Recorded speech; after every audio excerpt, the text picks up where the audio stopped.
Bonjour Mourad, merci d'être là. Bah, merci de m'accueillir. C'est la première fois que tu es sur mon canapé, là, Ouais. dans mon bureau tous danseurs. C'est la première fois et c'est très bien, on est bien chez toi. Non, c'est vrai que c'est une belle surprise au cœur de Paris. Non, c'est un bel appartement. Et pourtant, chouette, on a quand ouais. même fait des épisodes ensemble. On en a fait pas mal. Ouais, j'ai compté Ouais. 3. 3. Et donc on a déjà abordé ton parcours, on a abordé l'écriture du hip-hop, la force et la puissance du hip-hop, on a Ouais. abordé tes créations. Et donc aujourd'hui, j'ai envie de faire quelque chose de nouveau avec toi. T'es d'accord? Tu me fais peur. T'as peur? Non, vas-y, ouais, avec grand Donc un plaisir. format que j'ai envie plus intime, Ouais, pour mieux te rencontrer. ouais. Donc on va parcourir ensemble des images. Uh-huh. J'ai des surprises aussi pour toi que je vais Ouais. égrener. Ouais, Je crois que tu es venu avec des photos, ouais, des souvenirs tout à fait. qui vont nous permettre de mieux comprendre l'artiste que tu as façonné, que tu es devenu. Et cette conversation aussi, elle arrive à un moment particulier puisque c'est une date d'anniversaire importante pour toi, les 30 ans de ta 30 fille. ans, ouais, 30 ans de compagnie, déjà. Ouais, incroyable. Ouais, ouais. On va forcément évoquer tout ça. Est-ce que tu es prêt à parler sans filtre, sans tabou? Il s'est dit, waouh, mais où est-ce que je suis? Elle m'a pas tout dit déjà. Mais tu peux toujours partir, là, la porte est ouverte. Bah, en tout cas, quand je voudrais pas répondre, je dirais Joker. Ça Ah, va, Joker, tu peux c'est avoir pas un mal. Joker, mais un seul Joker pour cette conversation. Un seul, ok. On fait un allez, voyage dans le temps. c'est parti. Je prends la première photo. On va devoir la décrire, hein, parce que le Ouais. format est avec une vidéo, mais je pense qu'il sera aussi sonore, puisque c'est quand même un peu le cœur battant de tous danseurs. Photo de toi avec des gants de boxe. Ouais. Tu regardes le caméraman, enfin le photographe, Ouais. t'es ruisselant. Ouais, On ne sait pas si c'est à l'issue d'une bataille, d'un bataille. C'était à l'entraînement. Ouais, c'était à l'entraînement. Il y avait un photographe ce jour-là, et effectivement. Il m'a demandé de regarder l'objectif et ce que j'ai fait. Et ouais, je me vois transpirer. J'étais en plein combat. Ouais. T'as quel âge là sur cette photo? Là, quel âge j'ai? Je devais avoir 20 ans. Ouais, 18-20 ans. Ouais. Déjà 18-20 ans, je pensais que t'étais plus jeune. Oh, c'est une bonne question. Moi, tu sais, avec moi, le rapport au temps, Je croyais que t'étais un grand adolescent. Bon, ouais, en tout cas, tu as choisi cette 18 photo ans, de toi 18 en train de ans. boxer. Ouais. Donc c'est toi qui as fait le choix de cette photo-là. Pourquoi elle est Ouais. importante pour toi, cette photo? Ben, j'ai commencé par la boxe. La boxe m'a tout appris. M'a tout appris. Je suis très heureux d'avoir connu cette discipline, cet art, parce que la boxe c'est tellement complet. C'est-à-dire, bien sûr, il y a le corps, il y a le rythme, le combat, mais il y a aussi le travail sur soi. Et ça, c'est tellement important. Enfin, tout ce qui va suivre après, ça m'a aidé à résister, ça m'a aidé à prendre de la distance, ça m'a aidé à me construire. La boxe, c'est tout ça. Mon adolescence, ça n'a pas été toujours facile. Beaucoup de questions, le rejet, enfin, toutes ces questions qui sont des questions liées à notre monde, à notre société, qui fait pas de cadeaux. Et en faisant de la boxe, on apprend à avoir cette espèce de carapace dont on a tous besoin finalement. Et quand je pense à ces années, même encore aujourd'hui, ça me fait du bien. Certainement que ça me ramène à des pensées, à m'encourager, à m'aider à résister aujourd'hui encore. Ouais. Donc c'est une carapace, c'est l'effort aussi. C'est beaucoup d'efforts. C'est des sports solo, c'est pas des sports collectifs. Oui, il y a ça aussi. Donc on est seul sur le ring, donc tu apprends à te préparer seul, à te concentrer seul. Tu sais, c'est pas ces sports où tu dépends d'un collectif. Donc ça aussi, cet état d'esprit m'a accompagné aussi après dans mon métier de chorégraphe, c'est sûr. Et puis il y a le regard, quand on regarde cette photo, regarde. Tu te souviens qui a pris cette photo? Ouais, je me souviens, c'est Gilles Rondeau, qui est un artiste plasticien, photographe aussi, qui était venu à cet entraînement, qui avait pris cette photo. Ouais, c'est à Saint-Priest, c'est le gymnase Là où tu as grandi. Voilà, gymnase François Arnaud pour être précis. Mais tu vois, dans le regard que j'ai, c'est le regard à la fois du combattant, la fierté aussi, c'est de la résistance. c'est tout ça à la fois. T'as l'air heureux en tout cas. Ouais, tu sais, la sensation que me procurait la boxe, je pense qu'elle était... Mais tu boxes encore, non? Je boxe encore un peu, ouais. Depuis que j'ai réparé mon genou, j'ai repris un peu l'entraînement, mais en solo, toujours pour me maintenir, pour aussi retrouver ces sensations dont je parlais à l'instant. Non, c'est vraiment un sport qui apporte beaucoup au mental aussi, au-delà du corps, au mental. Et alors, tu as évoqué rapidement l'adolescence que tu avais été. Tu dis que c'était pas facile. Ouais, c'était pas simple. Bah, tu sais, c'est l'âge où tu commences à aller en discothèque, à sortir un petit peu, à faire des rencontres. Et à ce moment-là, tu sais, il y a ce rejet dès que tu sors du quartier pour ce que tu représentes, pour ce que tu es. Donc, une prise de conscience de ça, tout à fait. C'est-à-dire que bah, ouais, tu comprends que tu n'es pas forcément le bienvenu de partout. Tu comprends que tu es écarté en fonction de là où tu vas. Les discothèques ne voulaient pas de nous, alors que c'est quand même les premiers moments à cet âge-là de sortie. Et là, on te fait comprendre que tu es hors clou, hors case, et là, c'est violent. Mais c'est vraiment violent. Puis nous, on n'est pas tout à fait fini. T'as pas la maturité, t'as pas le recul, t'as pas le... Donc là, tu te prends ça comme, pour le coup, une vraie droite dans le visage, quoi. Donc qu'est-ce que tu fais? Qu'est-ce que tu fais de ça, de cet état-là? Qu'est-ce que tu fais de ce rejet? Qu'est-ce que tu fais de cette incompréhension de... Voilà, donc la boxe, effectivement, ça devient comme une espèce de... C'est comme les rails d'un train, toc. Et puis après arrive le moment de la compétition, donc l'envie de gagner, l'envie de rester debout, l'envie de la victoire, mais au sens pas gagner pour gagner, mais gagner pour exister, pour faire partie d'un monde. C'était ça la boxe pour moi. Quand on le dit comme ça rapidement, on se dit, bon, tu le portes pendant plusieurs années, ouais, et puis ça te construit, ça t'aide, ça t'accompagne. Ouais, et ça a alimenté ton travail. Et ça a beaucoup alimenté mon travail. Notamment Box Box Brésil. Tout à fait, Box, et puis après Box Brésil. T'avais quoi comme poster dans ta chambre? T'écoutais quoi comme musique? J'écoute. Alors les posters, c'est surtout Sylvester Stallone, Bruce Lee, Jackie Chan. C'était tous ces acteurs d'arts martiaux, au super pouvoir, qui avaient des muscles, qui étaient... Non mais blague à part, oui, c'est vrai que c'était les quelques films que l'on voyait, c'était ces films de combat, oui, parce que c'était, bien sûr, il y avait du lien avec ma pratique sportive. Alors par contre, j'écoutais pas de hip-hop, c'est plutôt la chanson française. J'ai beaucoup écouté la chanson française. Renaud, Brassens, Brel, Dutheil, ouais, beaucoup la chanson française, plus que le hip-hop d'ailleurs. Le hip-hop, c'était après, quand j'ai commencé à danser en 89, quand on a monté le groupe Acro-Rap, où là, en fait, on dansait sur du hip-hop, mais par contre, c'est pas ce que j'écoutais dans ma chambre. Et le cirque était déjà là ou pas encore? À ce moment-là, en fait, c'était des galas. Je peux pas dire que c'était du cirque. À cette époque-là, on faisait des galas de fin d'année où on faisait des numéros d'arts martiaux, c'est-à-dire qu'on mélangeait le combat avec l'acrobatie. Donc on n'appelait pas ça réellement le cirque. C'est venu petit à petit, avec une chaise, avec une table, puis après avec un ballon, après tout était artisanal et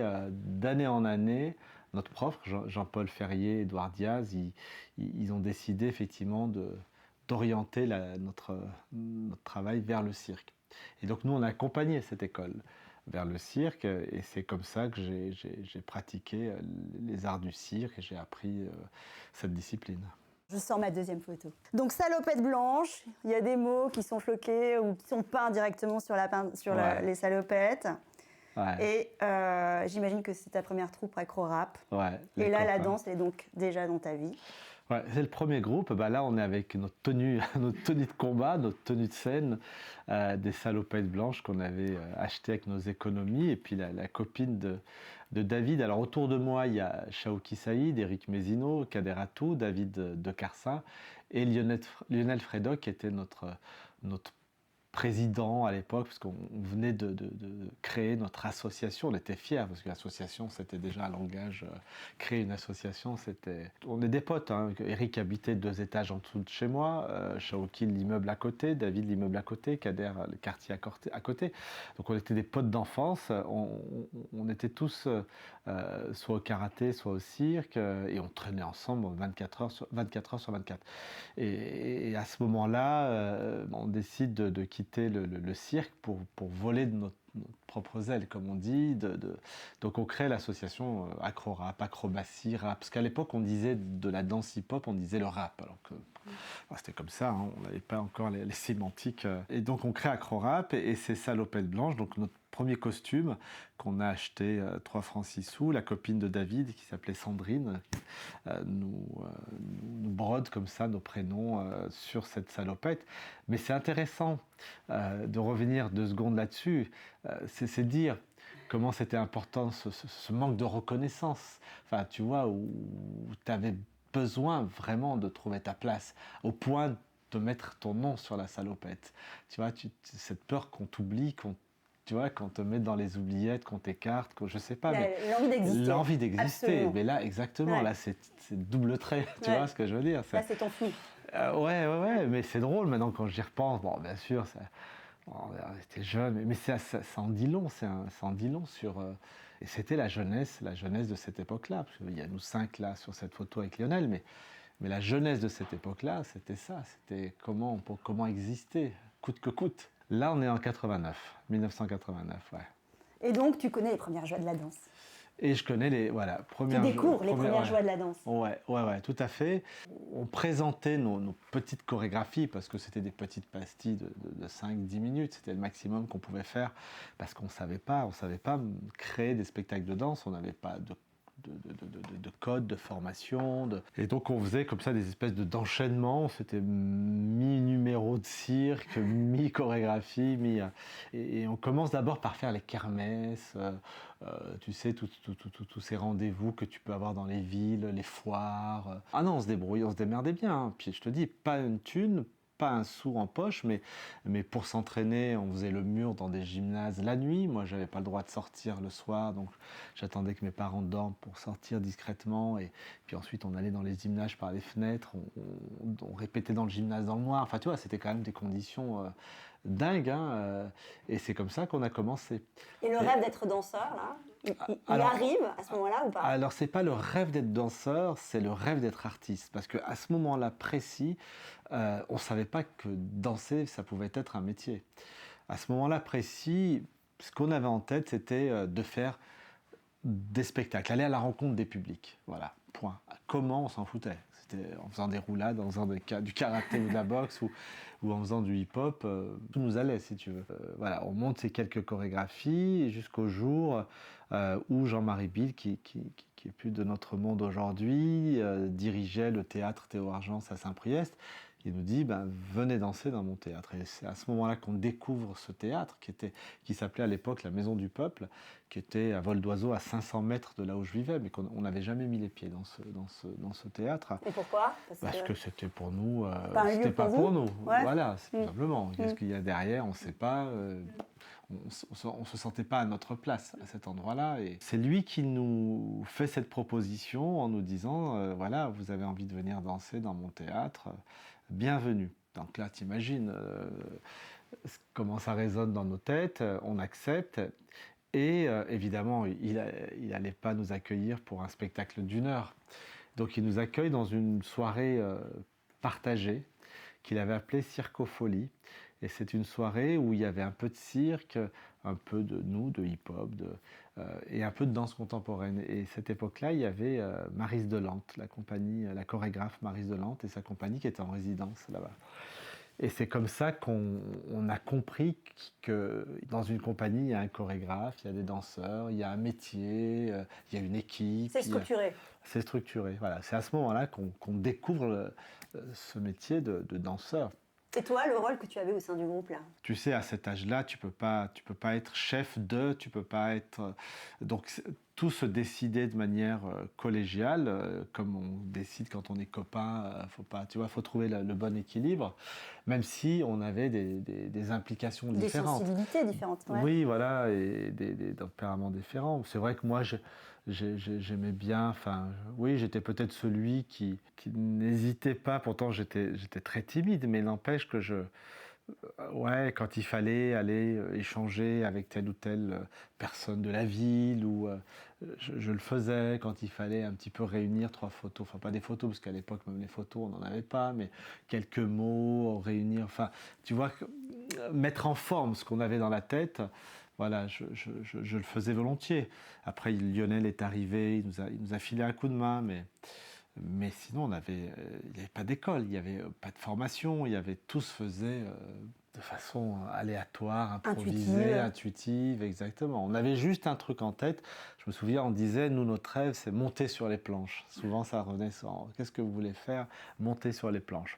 Pour faire quoi, on ne sait pas, mais... Alors, ce qui s'est passé, c'est qu'on a été malin, je crois. C'est qu'on a invité tout le quartier. Ce théâtre était bourré à craquer.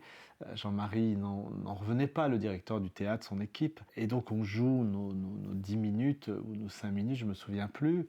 Et c'était une ambiance de dingue, ça criait, c'était le Far West, quoi.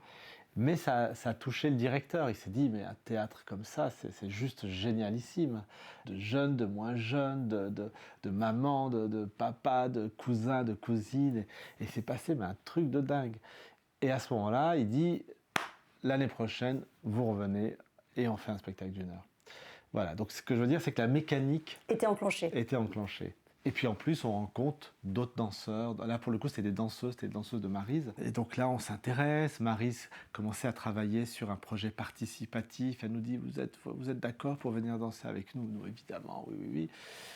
Et parce qu'on était à la fois très ouverts, très curieux, on osait. Ça nous a beaucoup aidé, parce qu'à cette époque-là, 89-90, il y avait, tu sais, c'était le moment où tu avais plein de petits groupes dans les quartiers, il y avait un peu des battles, de la concurrence. Et nous, on nous prenait pour des tarés, parce que pour beaucoup, on ne faisait pas du hip-hop, on faisait tout à la fois. C'était très bizarre, un truc hybride. Mais je pense que c'est ce qui a plu. C'est ce mélange, c'est cette... Voilà, c'est pour ça que ça a été très vite pour nous, pour Acrorap, parce que l'année d'après, on fait notre spectacle « Je te regarde, tu me dis visage, nous dansons ». J'adore le titre. C'est pas mal, hein, ouais. Tu vois, il était réfléchi.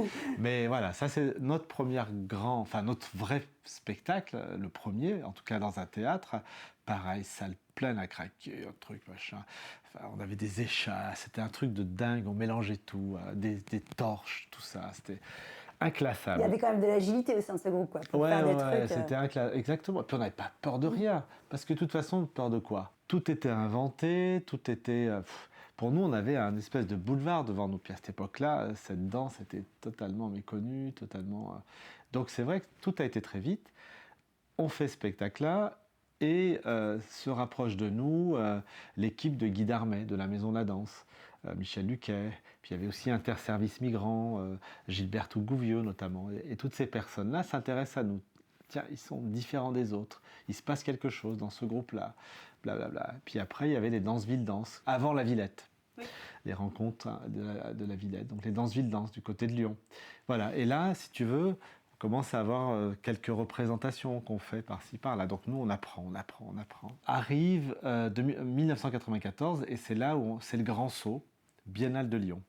Biennale de la danse de Lyon, et là on danse aux côtés de Bill T. Jones, Découfflé, Maggie Marin, on en parlait tout à l'heure, tous ces grands noms de la danse contemporaine à l'époque. Et là on se retrouve parachuté donc à la Biennale de Lyon, Biennale de la danse, et on crée Atina, spectacle où on mêle la danse contemporaine, danse hip-hop, voilà. Et là les premiers papiers dans Le Monde, dans Libé. Tout de suite.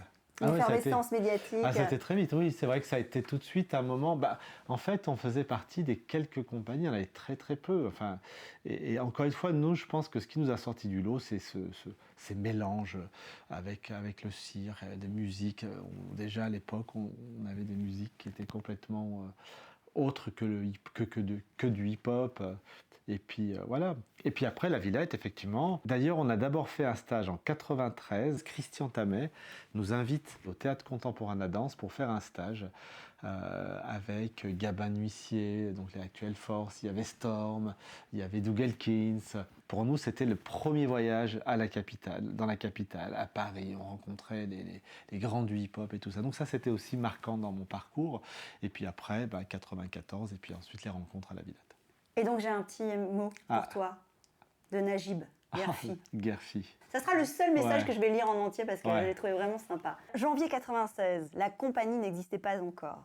On voulait absolument jouer aux premières rencontres nationales de danse urbaine à la Villette.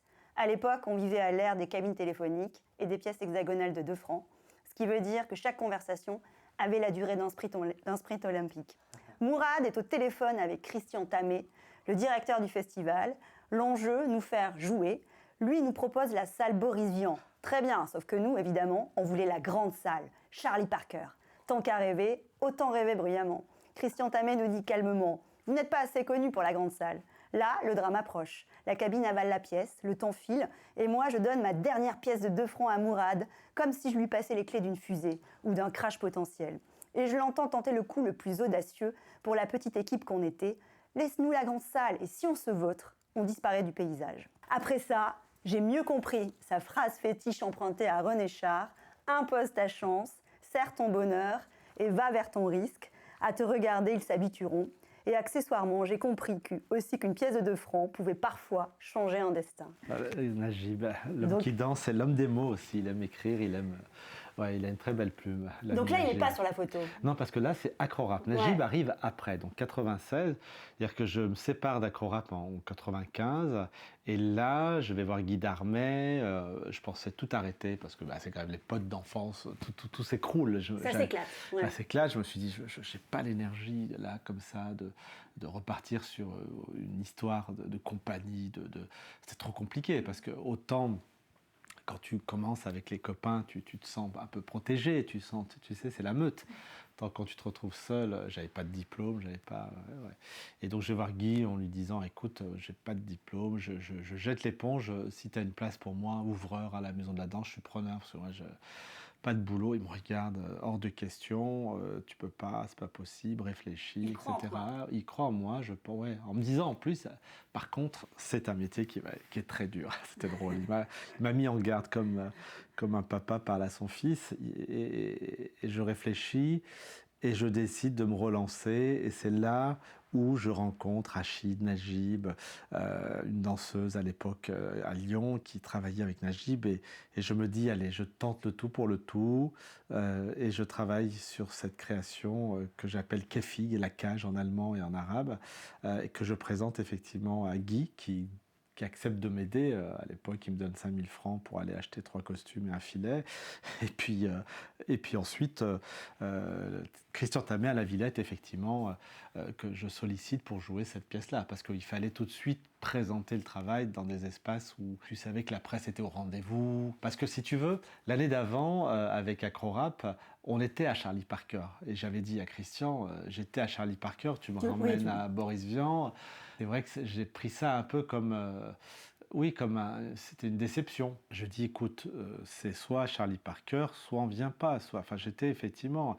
Tu oses quand même imposer... Oui, j'ai osé, à ce que ne dit pas Najib, parce qu'il y avait la cabine, mais il y avait aussi un rendez-vous que j'avais fait avec lui dans son bureau à la Villette, je me rappelle toujours. Il avait un tableau collé au mur, tu sais, où tu écris avec ces stylos que tu effaces avec un chiffon. Il avait son tableau, il avait fait sa programmation, etc. Et j'ai vu, tu vois, dans sa case, Boris Vian, Mourad, et j'ai vu ça, j'ai effacé le truc sur son tableau. Encore une fois, j'avais rien à perdre, quoi. Si j'étais mi-figue, mi-raisin, je pense pas que j'aurais eu cette audace ou cette... Mais là, j'y allais parce que c'est ma vie que je jouais aussi. Ton avenir professionnel. Oui, ma vie aussi. C'est-à-dire que je savais que si je loupais le coche à ce moment-là, c'est des métiers qui sont durs. La danse, il y a des moments, hein, tu sais, si t'es trop tôt, si t'es trop tard, tu peux avoir le talent que tu veux, tu peux passer à côté.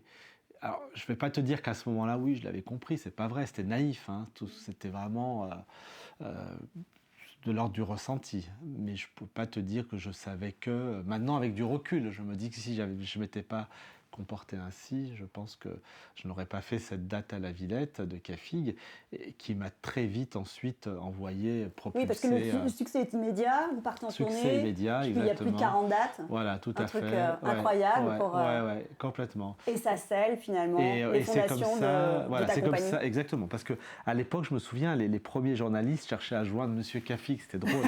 Parce que Mourad, on ne connaissait pas. Voilà, j'étais plutôt associé au nom d'Acrorap. En plus, il n'y avait pas les téléphones. Donc nous, la seule manière de nous joindre, c'est qu'il fallait appeler le théâtre à Saint-Priest. Et voilà, et c'est comme ça que la compagnie s'est lancée. Effectivement, 40 dates, ce qui nous a permis de commencer un petit peu à structurer l'association, et puis très très vite à travailler sur le prochain spectacle. Puis après, il fallait aller très très vite. C'était la course à la montre. Vraiment. Pourquoi il fallait aller vite? Il fallait avoir sa place, il fallait avoir cette reconnaissance, il fallait exister, mais avec rien, on n'avait rien du tout, un bureau, que dalle. Donc il fallait aller vite pour que justement, 3 lignes dans un papier, dans un canard local, tu le découpes, tu le renvoies, enfin tu vois, c'est-à-dire il fallait enclencher, il fallait être repéré. Voilà. Ouais. Il y avait quelques groupes à l'époque qui étaient des groupes chouettes en danse. Moi je me souviens des super danseurs, les B-Boys Breakers, il y avait un peu avant les Tractions Avant, je parle des groupes lyonnais, puis ensuite est arrivé Top Off, ça c'était après un groupe de filles, il y avait comme ça quelques groupes mais qui faisaient de belles choses, qui étaient très dans la danse, contrairement à nous où c'était totalement hybride. Donc oui, il y avait une forme de compétition. Qui arrivaient à vivre de leur art à cette époque-là. Non, on vivotait. Voilà, l'ère de la débrouille. Ouais, c'était l'ère de la... Exactement. Et puis cet âge-là, on était quasi tous encore chez papa, maman, on n'avait pas de charge plus que ça, donc on se débrouillait, on commençait tout juste à toucher du doigt l'intermittence pour certains. Mais oui, ça aussi, quand tu dis pourquoi il fallait aller vite, mais parce qu'à un moment donné, tu avais les parents derrière qui ne croyaient pas une seconde en ce qu'on faisait, voire même qui pensaient qu'on faisait plus de conneries qu'autre chose. Et donc, le jour où ils comprennent que tu commences à gagner ta croûte, à être à un endroit où à la limite, tu n'es pas en galère, tu te sens soutenu, quoi. Il y a ça aussi, l'environnement familial également. Donc, aller vite pour tout ça. Aller vite. Et aussi, il y avait un truc stimulant. Tu te dis, peut-être demain, on va aller à Villefranche. Demain, on va aller peut-être jouer à Mâcon. Tu vois, quand tu n'es jamais sorti de ton quartier, il y a une espèce de truc. Donc, tu fais naître en toi inconsciemment cette espèce de truc. C'est pour ça, je pense qu'aujourd'hui, quand on me dit tu fais beaucoup, mais ça vient de cette urgence-là qui est restée, oui. Et j'aime bien cette phrase d'Aznavour qui dit moi je suis comme un funambule qui marche sur un fil et que si je dérape, il faut tout que je recommence. Pour Aznavour dire ça, tu vois ce que je veux dire, c'est-à-dire comme quoi rien n'est gagné. Et j'aime bien cet état d'esprit. Moi je me suis toujours dit que tout pouvait s'arrêter du jour au lendemain et que même si tu as fait un certain nombre de choses, même si tu as fait des spectacles qui ont été diffusés, je me suis toujours dit à chaque fois que je commence un projet que ça peut s'arrêter du jour au lendemain. Cette photo, on la montre aussi, voilà, on l'a fait partager. Ouais. Donc là, toi, hyper souriant, casquette à l'envers, full look Adidas, tenant dans les bras un petit garçon. C'est à Zagreb, en Croatie. Ouais, dans les camps de réfugiés. Et donc là, effectivement, c'est Cafig qui commence, tu parlais de voyager, là, les 40 dates, tu parlais des dates françaises, mais ça va au-delà, c'est que là, tu te déplaces à l'international. Toi qui as choisi cette photo parce qu'elle compte pour toi. Ouais, j'ai choisi cette photo, pourquoi ? Parce que c'est la première fois que j'ai compris la force de la danse. Donc on est en ex-Yougoslavie à l'époque, c'était donc en banlieue de Zagreb, où il y avait des Algécos, c'était un camp de réfugiés. Ces familles qui étaient là, ce sont des familles, c'était des Bosniaques, des Serbes. En fait, c'était au moment de la guerre. Là, on est en 94, c'était un peu avant Cafig. Et si tu veux, on est invité par cette association humanitaire pour aller donner des cours de danse à ces familles qui étaient déracinées, qui avaient vécu la guerre, enfin bref, qui avaient vécu l'horreur. Et nous qui ne parlions pas l'anglais, qui encore moins le serbe, le bosniaque ou le croate, on s'est retrouvés là avec ces familles à partager la danse. Et là, on s'est pris une claque phénoménale. C'est-à-dire qu'on avait nos soucis dont je parlais tout à l'heure dans les banlieues françaises. Et là, tu arrives dans un pays qui est en guerre et là, tu vis une autre violence, tu vis une autre réalité. Et notre seule manière de communiquer, c'était la danse, c'était le corps. Il n'y avait pas un mot qui sortait, mais on était avec eux par la danse. Mais c'était juste incroyable, ça nous a marqué au fer rouge et c'était très touchant. C'est ce petit garçon, ce petit bonhomme que l'on voit ici, c'était un petit terrible, quoi. Tu sais, tu sentais que lui, il était parti, voilà, pour mal finir. Hein. C'était vraiment. Et il s'est lié d'amitié avec nous. Il a aimé la danse hip-hop, il a aimé les cabrioles, comme il disait. Il était surpris par un salto, surpris par. Et il restait. Il est resté toute la semaine et c'était vraiment touchant parce qu'à un moment, tu comprends le dépassement, comment on peut arriver à fédérer, faire du lien, à apporter ses émotions, ses espoirs, c'est avec l'autre qui n'a rien à voir avec toi, qui est une autre culture, qui est un autre monde. Et ça, j'ai vraiment aimé. Tu et comprends le lien là, que tu peux tisser par la danse. C'est exactement. Et en partant de là, je me souviens avec les copains, on disait, on a choisi le bon métier et on va faire ça toute nos vies. Parce que ça dépasse les frontières, ça prend une telle dimension. C'est compliqué à expliquer, mais d'un coup, tu te sens connecté avec le monde. Et c'est de là que te vient après le goût du voyage, le goût de traverser le monde. Après, tu n'as plus peur de voyager. C'était notre premier grand voyage, la première frontière qu'on traversait. Et à partir de là, tu te dis, le monde est à toi, tu peux y aller sans... Parce que si tu ne parles pas la langue, tu as la danse pour être avec l'autre. D'ailleurs, tu en as fait un petit ouvrage. Ouais, des photos de toi dans tes voyages. Il y a ça quand même aussi. Ça, au fil rouge. C'est un fil rouge de ta... Ouais, tout à fait, ce livret, oui, parce que j'aime faire la photo et puis j'ai toujours l'impression que chaque voyage, je suis un peu comme un gosse, à chaque fois que j'arrive dans un pays, dans une ville, je me laisse totalement prendre par ce que je ressens, ce que je vis, et comme j'aime faire des photos, donc voilà, c'est aussi une façon d'immortaliser, parce que quand on voyage beaucoup, on oublie vite aussi, on ne sait plus quel jour, où on est, donc ça c'était une façon de marquer par l'image ce que je vivais. Tu es venu avec des souvenirs aussi. Ouais. Ces billets, je vais essayer de ne pas les froisser, les déchirer, les perdre, parce que je les ai gardés précieusement. Et pourtant, ils datent de 1999. Ouais. C'est des tickets d'entrée pour un théâtre aux États-Unis. Ouais. Tout à l'heure, je disais, quand je t'ai parlé du voyage à la Villette à Paris, faire Lyon-Paris, c'était un truc dingue pour nous. Aller à Paris, ouais.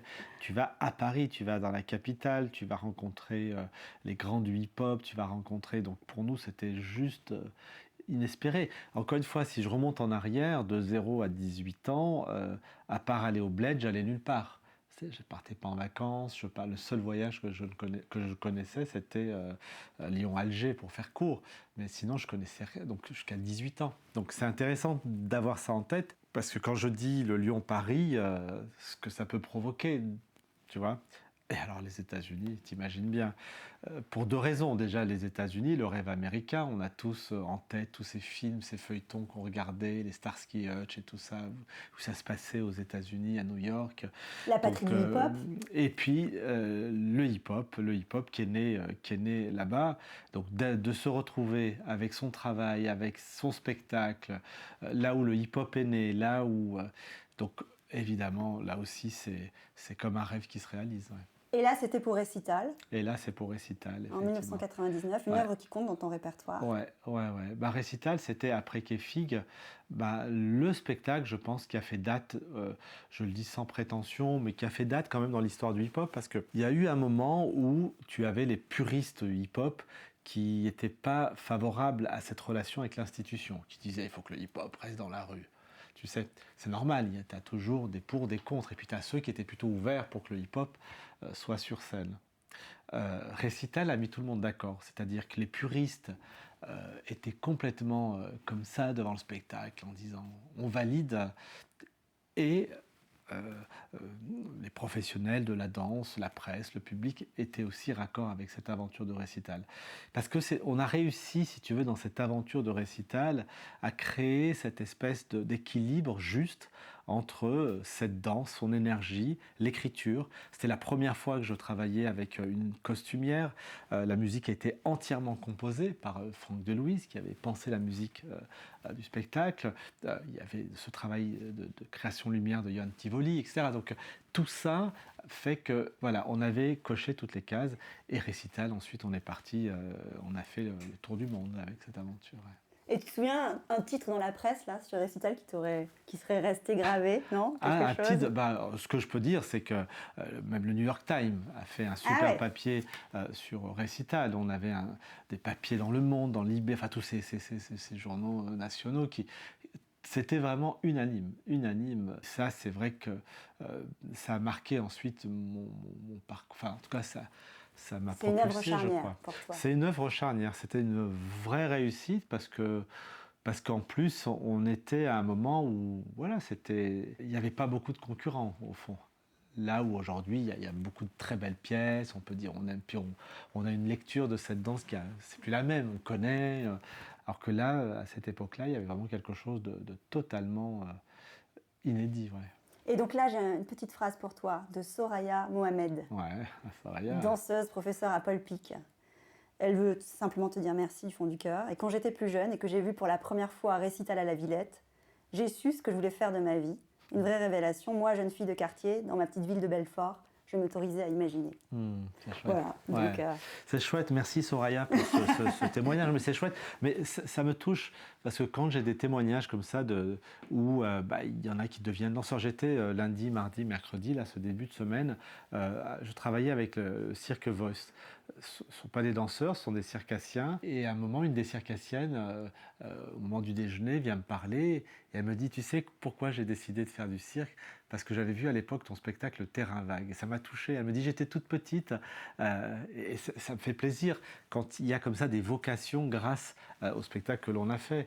Quand on a fait l'autre jour la sortie de Récital, la reprise 30 ans, une dame a pris le micro dans la salle et elle dit moi j'ai découvert la danse grâce à Récital, j'ai dansé par la suite et aujourd'hui j'ai une fille qui a 10 ou 12 ans, je ne sais plus, et qui danse et je lui ai partagé mon amour de la danse grâce à ce que j'avais vécu avec ce spectacle-là. Donc c'est super, donc ça a donné des vocations, des envies, et bien sûr ça me fait hyper plaisir. Ouais. Ton autre souvenir du jour, celui que tu as apporté toi. Alors c'est une photo de choses accrochées sur ton mur, c'est où? C'est dans ton bureau? Mon bureau à Bron. Ouais. Donc des prix. Le premier, il date de 2004. Non, avant. C'est pas celui-là, mais en tout cas, on voulait parler de celui-là aujourd'hui. Oui, mais il y a une toute petite médaille qui est là, juste en bas, celle-ci. Ouais. C'était en 1989. Tac. Non, celle-là, c'était une médaille de cross, parce que j'aimais courir. 89. Non, pourquoi j'ai ce truc de médaille comme ça peut paraître Wall of Fame. Ouais. Toutes les médailles à moi que j'ai eues. Regardez. Oui, un peu comme un vétéran. Non, en fait, si tu veux... Bien sûr, je ne fais pas ce métier pour des médailles, non. Mais quand même, la médaille marque quelque chose. Une reconnaissance, tu sais, c'est un petit peu la récompense. En tout cas, tu vois, c'est une espèce de... Pas de finalité, mais voilà. Et donc, ça joue aussi dans ce désir de reconnaissance, forcément. Donc au début, c'était plutôt des médailles qui étaient liées à la pratique sportive, tout à fait, le karaté, la boxe, le taekwondo. Et puis après, il y a eu la reconnaissance nationale, la reconnaissance du pays, avec effectivement... La médaille de chevalier de l'Ordre des Arts et des Lettres, voilà, remise par Guy Darmé, c'est ça, en 2004. 2004, voilà, c'est ça. Donc cette première reconnaissance, bien sûr, par rapport à ce que je racontais tout à l'heure, avec cette photo, si je reviens en arrière... C'est besoin d'exister. Bien sûr, là, pour le coup, c'était un monde à aller conquérir, vraiment, un monde à aller conquérir. Donc soit je prenais le chemin de la médaille, on va dire, de la reconnaissance, soit je prenais le chemin, comme malheureusement beaucoup qui, à un moment, jettent l'éponge et on ne sait pas où tu peux atterrir, tu vois ce que je veux dire, c'est aussi simple que ça. Et j'ai choisi l'autre chemin, merci, je suis heureux d'avoir eu cette énergie. Mais aujourd'hui, à mon âge, je me dis, qu'est-ce que ça m'apporte? Finalement, c'est pas moi, c'est ceux qui arrivent derrière. C'est ça. Ce qui est triste, c'est que 30, 40 ans plus tard, il y a toujours ces questions en direction de la jeunesse, en direction de ces quartiers populaires. Donc je me dis finalement, si ça peut servir à certains qui doutent, c'est possible. C'est possible, tout à fait. Ouais. Et alors, il y a un petit témoignage de Guy Darmé, je ne vais pas te le lire en entier, mais j'ai quand même gardé la question qu'il a pour toi. Qu'est-ce qui te fait courir si vite, créer sans cesse, ne jamais prendre de repos? Jusqu'où veux-tu aller? Après 30 ans de carrière, est-ce que quelque chose te manque? Une reconnaissance? Une rencontre? Une invitation? Déjà, c'est un métier de passion. Je sais pas, on peut pas dire à un peintre arrête de peindre, tu fais trop de tableaux, quand il se lève le matin, qu'il a envie de prendre son pinceau, ses peintures, on peut pas lui dire tu en fais trop. C'est quelque chose qui fait partie de ça lui procure quelque chose, du plaisir, je sais pas. Moi, c'est pareil, c'est-à-dire le contact avec les gens, l'envie de découvrir. Je parlais tout à l'heure, ce début de semaine, donc j'étais avec ce cirque, je découvre un environnement, je découvre une mode de vie, des caravanes, des gens qui... Mais c'est juste génial parce que tu te dis finalement, ma vie elle n'est pas là, mais tu les vois faire, t'apprends toujours, peu importe. Et toutes ces choses-là, oui, me font du bien, me nourrissent. Mais tu n'es jamais fatigué? Est-ce que je suis jamais fatigué? Eh bien, c'est comme... C'est-à-dire qu'en fait, je pense que si je m'arrête, je vais fatiguer.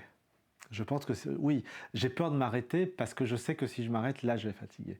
Alors que le fait d'être comme ça, je vois pas, je m'éloigne, enfin en tout cas, je repousse la fatigue, je sais pas. C'est une espèce de fuite aussi? Ouais, c'est certainement une fuite, mais parce que je sais faire que ça. Et tu sais, il y a des grandes personnalités politiques ou de grands artistes, quand on les écoute parler, je ne me compare pas à eux, attention, mais quand je les écoute attentivement, je me vois dans leur discours. Ils disent, mais moi je ne peux pas m'arrêter, parce que le jour où je m'arrête, c'est terminé. Et c'est un peu ça qui me fait peur, c'est-à-dire que je sais que ma vie, je l'ai construite autour de ce que je fais là, donc oui, évidemment, parfois ça me traverse l'esprit, parfois je me dis, tiens, si j'arrêtais tout, et je fais autre chose. C'est-à-dire que je remets les compteurs à zéro. Est-ce que j'aurai le courage? Est-ce que j'aurai l'énergie? Est-ce que j'aurai les idées? Des fois, ça me traverse l'esprit. Des fois, j'entends aussi des artistes qui disent moi, j'ai décidé de tout arrêter pour faire autre chose. Des fois, je tends l'oreille comme ça. Et pourquoi je le tends? Parce qu'il y a quand même des fois des moments encore injustes aujourd'hui. L'autre jour, j'étais à un rendez-vous avec un chorégraphe plus jeune que moi, et c'est drôle, qui me disait mais pour moi, j'ai l'impression que tu as tout le monde t'aide, tout le monde te donne tout le monde... C'est l'image que tu renvoies. Voilà, je l'ai regardé comme ça, voilà, exactement. Je dis mais attends, mais pas du tout. Je dis mais c'est un combat de tous les jours. Tous les jours, il faut se battre. Tous les jours, non, j'ai jamais eu quelque chose comme ça, parce que non, ça a toujours été un combat. Le CCN de Créteil, je l'ai pas eu. Laurent Catella, c'était pas mon tonton, hein, il fallait que je le convainc. Les partenaires publics, il fallait que je les convainc. Donc c'était oui, c'est beaucoup de travail, beaucoup de travail. Tout ce que j'ai pu faire jusque-là, ça n'a pas toujours été facile, ça n'a pas toujours... Mais c'est ce truc-là, tu sais, c'est comme tu gravites, et puis quand tu commences à te dire, tiens, j'ai fait la première, ça te fait un truc tellement bon, tu sais, tu te dis, allez, c'est reparti, on continue, et voilà, c'est ma vie. Et donc justement, 2004, les créations s'enchaînent, je ne vais pas te les citer, mais Le Chêne et le Roseau, Terrain vague, on en a parlé un petit peu tout à l'heure, Les 4 saisons, Agua. On s'arrête à Agua si tu veux bien, on est en 2008. Agua, c'est avec les danseurs brésiliens. Samo, ta fille. Ma fille? Ah, oula, ça c'est une surprise, tiens. Anna? Oui. Ah ouais. Pourquoi tu as plusieurs filles? J'ai 3 filles. Ah, voilà. Mon tout premier souvenir dans un théâtre fut probablement lors de la création d'Agua. Je devais avoir 4 ou 5 ans, et voilà que je revois cette petite fille passer les vacances au milieu de cette salle de spectacle immense pour le petit bébé que j'étais. Je me rappelle voir des centaines de gobelets, des vestes imperméables transparentes, des baskets garnies de mousse expansive, une dizaine de Brésiliens, et au milieu de tout ça, moi perplexe. Je t'accompagnais régulièrement dans tes déplacements, parfois au CCN de Créteil, mais aussi quand tu partais à l'international. Telle une petite souris, je te suivais dans la conception d'un spectacle de danse. Par-dessus tout ça, j'ai appris que la création d'un projet prend du temps. Parfois, rien ne se déroule comme prévu. Parfois, il faut recommencer ou ajuster ses plans, et surtout, il faut être patient. C'est une leçon que je garde précieusement, notamment dans mes études, et je t'en remercie. Oh, ça me fait plaisir. Tu sais que c'est la première fois qu'elle s'exprime sur mon travail ou sur... J'avais jamais entendu ma fille parler de mon travail ou de ce que ça lui a apporté ou ce que ça... C'est chouette, je suis content. Oui, parce qu'elle s'est embarquée dans des études de médecine, et je comprends ce qu'elle dit là vis-à-vis d'Oga, parce qu'elle elle m'a vu dans des moments où on va pas y arriver, c'est compliqué, et on se rend jamais compte comment ça résonne chez l'enfant. Donc je suis content qu'elle ait entrevu ça et qu'elle s'en serve aujourd'hui dans sa vie. Donc quand on est papa de 3 filles, comment on arrive à concilier cette vie d'artiste à 1000 à l'heure et son rôle de père. Je me suis rajouté une difficulté à la difficulté. Ça a été aussi une difficulté. Anna, je me suis séparé de la maman, elle était encore toute petite, mais par contre, je m'étais donné je voulais faire mon rôle de papa le mieux possible, à 3000%. Et ça a été hyper dur. Je me rappelle des moments où je rentrais de tournée, donc quand c'était moi qui avais la garde, j'avais pas une bonne mémoire de comment faire les biberons, dans quel truc j'appelais les copines, ah ouais, non, je dormais très peu. Mais j'ai tenu bon, je pense, j'ai vraiment fait tout ce que j'ai pu, voilà, malgré un cadre qui était celui-là. Et c'était dur, mais je pense que j'étais là. Enfin, tu vois, j'ai pas déserté mon rôle de papa. Voilà, puis après j'ai eu 2 autres filles et là pareil, alors c'était moins compliqué qu'avec Anna parce que je suis resté plus longtemps avec la maman, donc elles ont eu le temps de grandir, comprendre mon métier, etc., mes départs, ça faisait partie de notre cadre familial. Et puis après, voilà, puis après quand il y a eu la séparation, bah, c'est pareil, c'est d'apprendre. Je sais une chose, c'est qu'effectivement, c'est pas le temps que tu passes avec tes enfants, c'est la qualité. Mes filles sont là. Et il faut que je l'articule avec la complexité de mon métier. Et je leur partage beaucoup ce que je fais, parce que voilà, je mesure ce que ça apporte. Je le dis souvent, d'aller voir un spectacle vivant, de voir les artistes, d'écouter de la musique. Moi, je n'ai pas connu ça à leur âge. Donc, Et est-ce que tu as déclenché une vocation chez l'une d'entre elles? Médecine. Anna, voilà, c'est autre chose. Elle n'a pas été. Par contre, Louisa et Manon, elles dansent aujourd'hui. Elles dansent, elles font du cirque. Elles sont encore petites, 13 et 10. Mais en tout cas, pour le moment, elles ont une pratique de danse. Après, ça sera leur choix. Moi, voilà, je les connecte avec le monde du spectacle, mais parce que je trouve que c'est chouette qu'elles vivent des moments comme ça, sur un plateau, l'envers du décor, voir une répétition, moi, j'adore qu'elles vivent ça, parce qu'il y a beaucoup d'humains dans nos métiers, il y a c'est beaucoup d'efforts, c'est beaucoup de... Donc, ouais, non, je suis content qu'elles vivent ça. Et là, par exemple, ce que tu viens de me dire sur ma fille, bah, tu vois, ça, même si c'est pas une danseuse, mais en tout cas, ça lui a amené une manière d'être avec ce qu'elle veut faire. La patience dans les projets. Ouais, exactement. Et justement, les valeurs qui sont très importantes pour toi dans ton rôle d'éducateur. Moi, j'ai pas une éducation religieuse. Mon père, il me disait toujours, il y a le bien, il y a le mal. Le bien, c'est le respect, c'est la loyauté. Donc j'étais plutôt à cet endroit-là. Donc c'est pas une éducation religieuse, c'est plutôt une éducation sur des valeurs humanistes, de la vie, exactement, qu'on peut retrouver dans toutes les religions. Et c'est ce que j'ai gardé, c'est ce que je transmets aujourd'hui à mes filles. Voilà, la vie n'est pas facile, la vie est un combat, la vie, et dans tout ça, il faut avoir la hauteur, le recul, et pour justement faire les choses de la manière la plus juste, avec le respect de l'autre, etc. Et tout ça, c'est toute une vie, c'est pas simple à apprendre. On arrive en 2009, tu deviens le deuxième chorégraphie pop à diriger au CCM. Ouais. C'est une reconnaissance, mais aussi un bouleversement, parce que là, tu étais en pleine effervescence à Bron avec Paul Pic et compagnie. Ouais. Et finalement, il y a le projet du CCM de Créteil. Ouais. Tu vas y rester 13 ans. Ouais. J'ai beaucoup appris du CCM de Créteil. Ça a été une très très belle école. Ça n'a pas été facile toujours. Même au début, ça a été très dur. Parce que je passe d'une compagnie indépendante où tu portes une histoire, tu portes un projet... avec une équipe identifiée. Équipe identifiée, et puis c'est un engagement, un investissement. Et tu passes à l'institution où c'est tout de suite d'autres codes.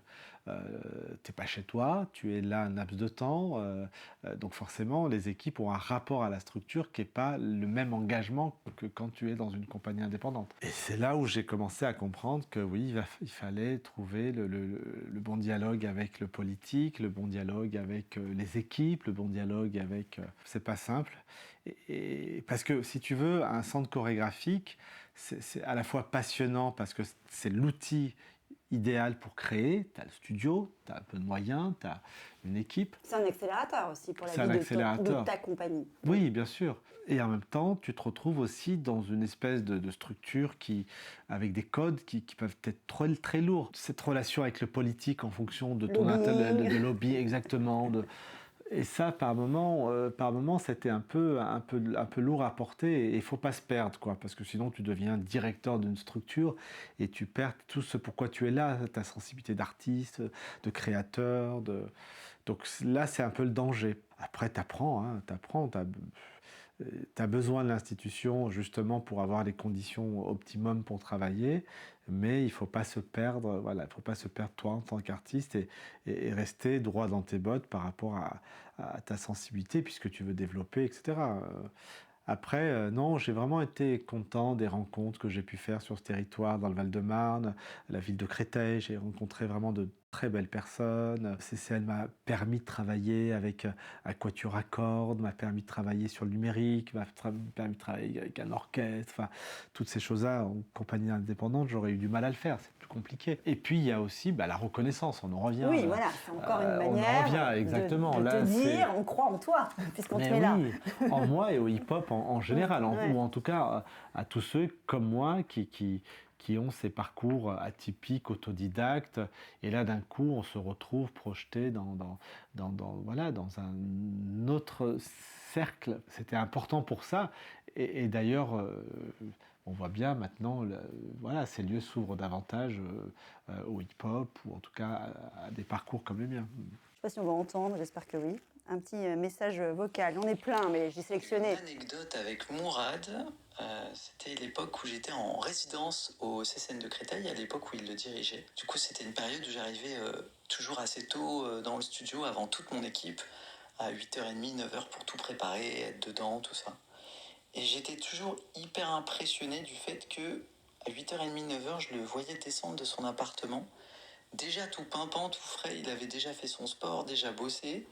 Sachant que c'était une période où lui-même était sur scène tous les soirs pour Box Box au Théâtre du Rond-Point, et que du coup je me disais mais il rentre le soir, parce que c'est quand même éprouvant physiquement, tard de Paris pour aller à Créteil, et que le matin il est levé concrètement avant moi pour faire son sport et tout ça, et être opérationnel pour gérer ces 36 000 choses, ces deux festivals, le CCN, Paul Pic.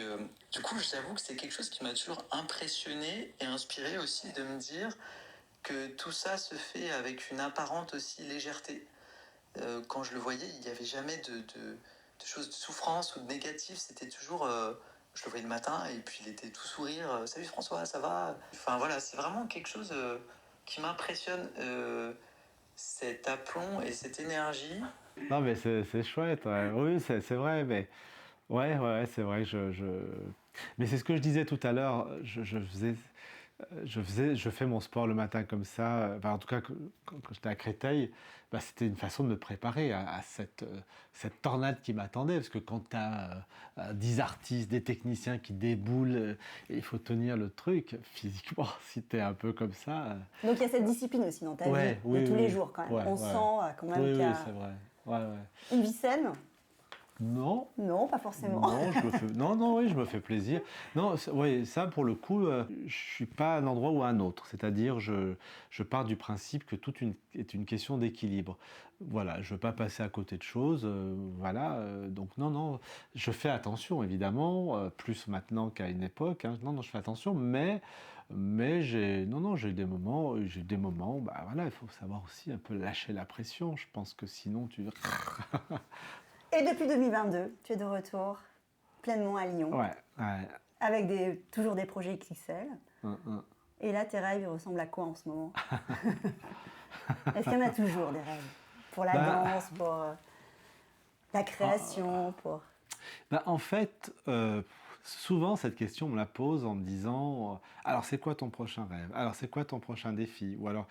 Et en fait, j'ai jamais vraiment su répondre à cette question parce qu'en fait, les choses se mettent en place. Une rencontre en emmène une autre, un projet en emmène un autre, tu vois, et ça me va. D'ailleurs, je disais encore, là, quand j'étais à ce déplacement ce début de semaine, et alors ce week-end, tu vas faire quoi? J'étais incapable de répondre, tu vois. alors qu'on va jouer demain à la MAC, enfin il y a tout un truc, et j'étais incapable de répondre. Je regarde pas trop loin devant, je fais souvent les choses au jour le jour. Bien sûr, voilà, il y a l'équipe, il y a tout un planning, il y a toute une organisation dont on parle, mais je projette pas trop. Ouais, j'aime bien me laisser porter, j'aime bien. Je me dis pas, tiens, dans 1 an, dans 2 ans, j'ai tel défi, tel challenge. À part pour les. Alors, il y a ce projet à Saint-Priest, la ferme Berlier, qui là, forcément, tu es obligé de l'inscrire dans le temps. Recherche de financement, travail avec l'architecte, les partenaires publics, etc. Donc tout ça, ça s'inscrit dans 2, 3, 4 ans. Voilà. Donc chez ce projet-là, j'espère pouvoir l'inaugurer dans 1 an, en tout cas un outil pour accueillir la compagnie à Saint-Priest, la ferme Berlier. Ça fait partie des projets pour lesquels je travaille et que j'espère que j'arriverai à faire naître. Hein. Voilà. Après, il y a des créations qui sont là sur le feu sur ces 2 prochaines années, des projets d'ailleurs différents totalement, entre un ballet, Et puis après, c'est vrai que par moment, tout à l'heure on disait oui, de lever le pied, parce que je profite pas assez de moments où il n'y a rien, quoi. Tu sais tu vois ce que je veux dire? Le rien te fait peur. Le rien me fait peur et peut-être qu'il faut que je commence à penser à à faire un travail sur toi. À faire un travail sur moi et à m'arrêter. Ouais. En fait, il y a toujours une raison pour que je dise, mais là, je ne peux pas m'arrêter. Là, c'est juste pas possible. Tu sais, ce truc, des fois, quand j'ai des discussions avec les danseurs, ouais, mais tu pourrais un peu t'arrêter là, non? Et puis après, je me dis, oui, mais là, si je m'arrête, tu comprends, Parce que quand j'ai quitté le CCN, il fallait quand même tout refaire. L'équipe, ça, tu le fais pas comme ça en 2 mois, 3 mois, c'est très long. Ça te prend un temps dingue, tu vois. Et puis après, il y a le festival. Est-ce qu'on continue? Est-ce qu'on arrête? Tu sais, Calypso, par exemple. Donc, il va y avoir les partenaires, donc tout ça, ça te prend un temps de dingue. Ah, c'est chouette, hein, c'est génial, mais du coup, ça, plus ça, plus ça, plus ça, plus pas, tu regardes ton planning, ça y est, tu te dis, on est... Mais non, qu'est-ce que... L'envie est là quand même de continuer à alimenter la machine à rêve pour les 30 prochaines années. Tu sais, quand j'ai commencé, si on reprend le début de notre entretien, jamais une seconde, je pensais à ce moment-là que dans 30 ans, je raconterais ce que je suis en train de raconter là. Et tant mieux d'ailleurs. Donc c'est pour ça que je me projette pas sur le long terme. Je fais les choses un peu comme ça. Non, puis ce qui est formidable, c'est ce qu'on vit avec les publics. Et quand je vois ça, quand je vis ça, quand j'ai ces retours de public, ça n'a pas de mots, quoi. C'est chouette. Ça fait sens avec le travail que tu fais. Et donc là, la danse, elle a changé quoi en toi pour toujours? Tu vois, ce garçon boxeur. J'ai appris déjà qu'on n'a rien sans rien.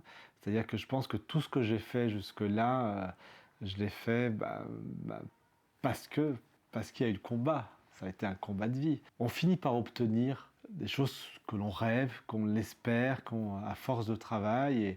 Et peu importe d'où l'on vient, peu importe son histoire, peu importe son éducation, à un moment donné, quand on se jette à l'eau, quand on croit en quelque chose, il se passe des choses. Et ça, voilà, c'était pas un combat vain, c'était pas quelque chose, tu vois, qui m'a amené nulle part.